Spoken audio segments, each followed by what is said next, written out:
Page 70, 69 actually, 69. Now follow, please. This is new to pretty much everybody, I think. What is expected value? It's an application of probability that involves the likelihood of gain and loss or loss. It is stated as a dollar amount. Okay, so next to expected value, when you answer, it will ultimately be a dollar amount. Expected value is relevant in business, insurance, and many other situations of daily life. Just so you know, guys, when you have, especially when it's in the business world, oftentimes you'll be making a bid for a contract. Okay, so you'll be like, if you're a construction business and the city says, hey, we're going to redo this stretch of McPhillips, they're going to like say, okay, give us some offers, right? And so different companies are going to put a bid in. And guess what? They're risking money. Did you know that? You can't just come to the city and be like, yeah, I'll do it, trust me. The city's going to want to see some engineered plans, some drawings, all of that costs thousands of dollars. So the company has engineers and all that on their payroll to do that for them, okay? Maybe not on their payroll, but they hire someone to do that. So they're making a bid, right, to hopefully make a gain, right? So sometimes you'll have questions that involve business, and you're like, what does business have to do with this? It's because a lot of businesses do that from time to time. Keep going. When a company pays for advertisement, they're technically gambling to a certain degree, but they know they're winning, right? Every time you click on an ad or every time you see an ad, it's being paid for. But they know that even if only 1 out of 100 people go and buy that burger, it's still worth it to them, right? So if they do it often enough, they'll outdo whatever they put in. Okay, so that's how business has to do with this as well. So I have to tell you that the concept of expected value can be used to determine whether or not you should participate in a game of chance. Right?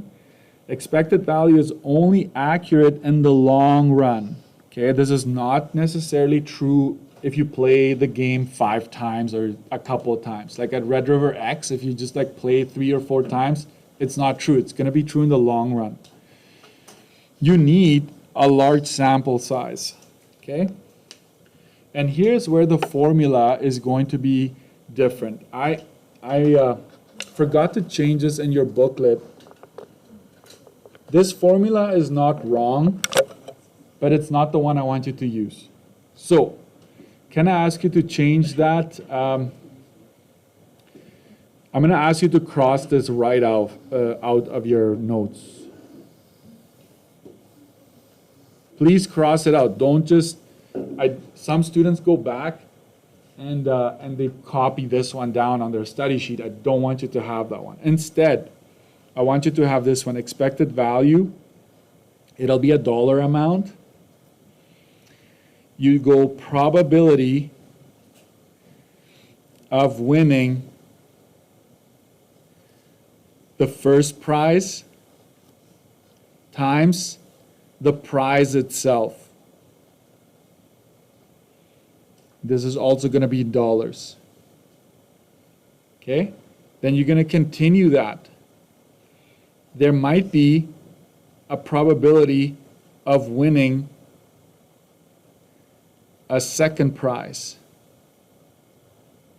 You will multiply it by the prize of that second, whatever the price is for the second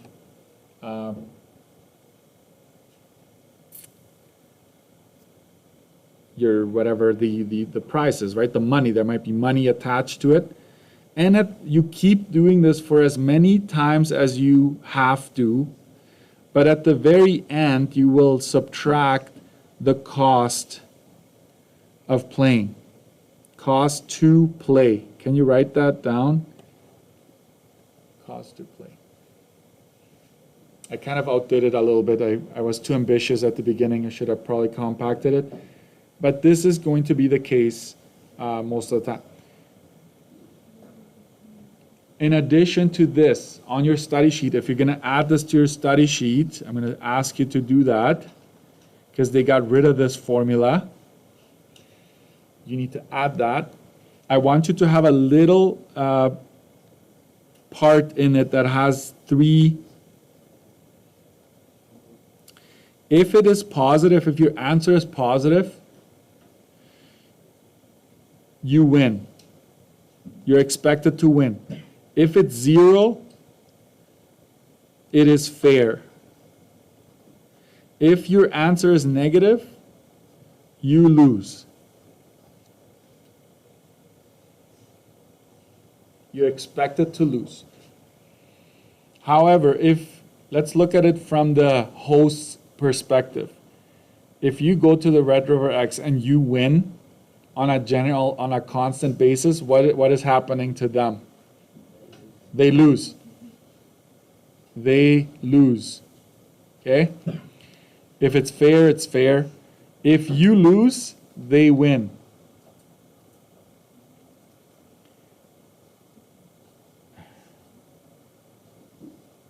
Okay? They win. Lose is 2 O's, right?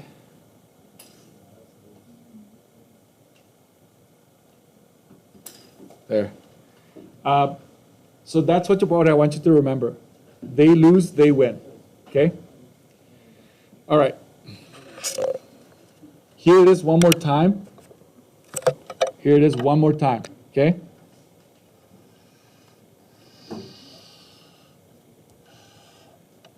But this is too big, in my opinion, for your study sheet. But if the expected value is positive, gain expected for player, good for player, bad for host. If it's 0, fair game, you break even. It's your choice whether or not to play. It doesn't matter. Negative, if your answer is negative, loss expected for player, bad for player, but it's good for the host. And I'm telling you, you have to just understand this. And if you understand it, then you'll be able to answer the question, because they'll ask you, should you play or should you not play? Should they host or should they not host? Right? They'll ask you that. Okay, let's do a question here using that formula. And I want you to try one yourselves right away. A game at the summer fair consists of drawing marbles from a bag. A bag contains 10 red, 30 yellow, and 60 white marbles. How many do we have in total? 100 total. Okay.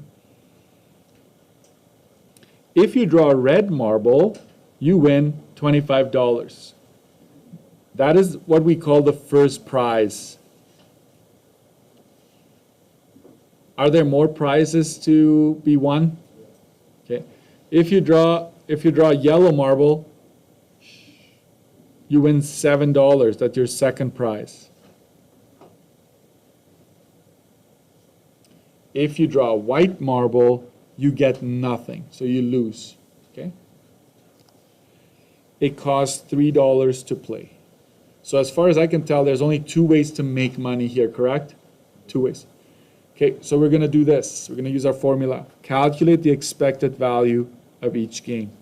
Expected value, I'm going to write out the formula. Probability of the first times the prize of the first. Is there more ways to win? You have to say yes, right? Because I told you so. If there isn't, guys, then this is it. Like, it's probability of the first prize times whatever you make in that case. And then that would be it. Then you'd have to subtract the cost right after that. But here we have another one. So probability of the second prize times the prize itself. Okay?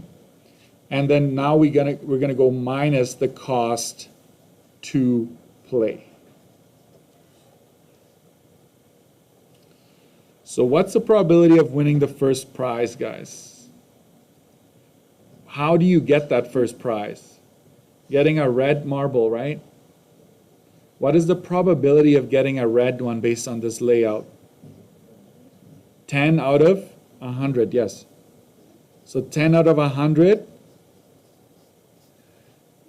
And then how much do you win? 25 bucks, right? So I'm doing this part right here, guys. If you look up, these two brackets have been replaced, as you can tell. Plus the probability of the second prize. How do you win the second prize?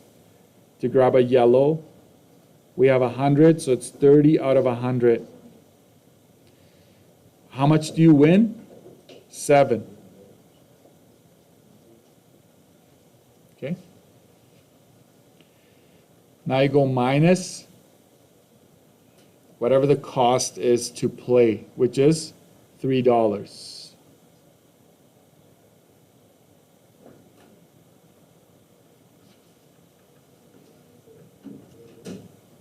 And now grab your calculators, and please don't do it all in one shot. I would not recommend that. So I will go 10 divided by 100, then I'll multiply that by 25, and I get 2.5. Plus, I'll go 30 divided by 100 times 7, that's 2.1, minus the $3. So now you just go 2.5 plus 2.1 minus 3.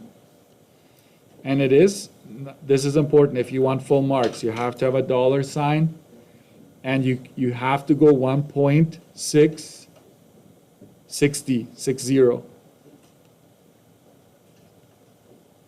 This is your expected value. Okay? Now a question, because I just gave you one example.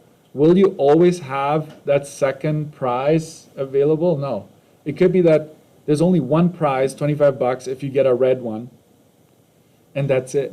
So then this whole piece here would not be part of it. You would just go probability of the red times 25 minus 3, that would be it. Okay, that would be it. In this case, it would have been a negative, actually. 2.5 minus 3, it's negative 0.5, right? So you would not. So can I just say that this is positive? Let's make sure we understand that. I'll try to say this enough times so that it sticks. It doesn't matter what that number is. If it's positive, you should play the game. Like if they ask you, hey, is it a good idea to play this game? If this is positive, even if it's just 1 cent that you would gain, we would say, yeah, go ahead and play, because overall your wallet is going to be a little thicker than when you started, like if you play long enough. Okay? If this is negative, however, do not play, okay? Because you are expected to lose in the long run. So the actual number doesn't really matter for the next part. So let's do this part right here. Should you play this game? Justify referring to the answer. Okay? Yes, play. The expected value is positive. Okay? It's positive, that's why you play. If you don't say this, if you don't mention this, you would not get the mark. You lose an entire mark. So mention positive or negative, that's it. Okay? I will ask you to not do this one. You don't need to know how to do that. But D, I want you to answer. Should the fair offer this game? No. Comma, since a positive expected value indicates a gain for the player but loss for host. Yikes. Sorry about that. I misjudged the amount of space I needed. Okay.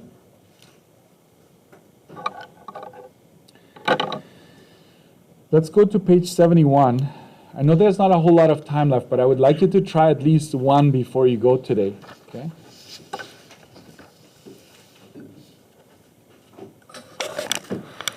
I'm going to give you the answers.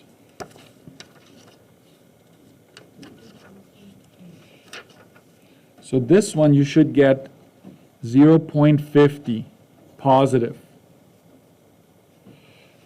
Let's keep going. The next one, the charity one, on the next page, I will already give you the answer. This is supposed to be negative $3.35. You should not be playing that one.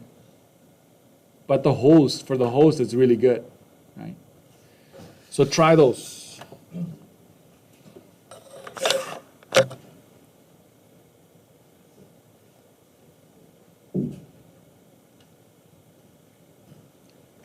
Or do you need me to do it? You're the judge. I'll do it quietly. You do your own thing.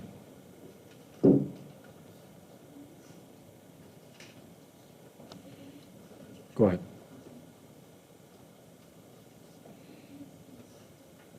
There's only one prize.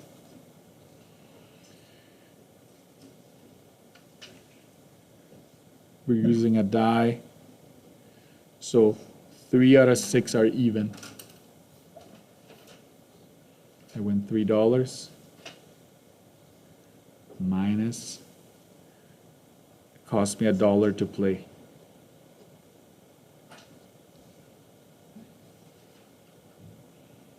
This gives me 1.5 minus 1.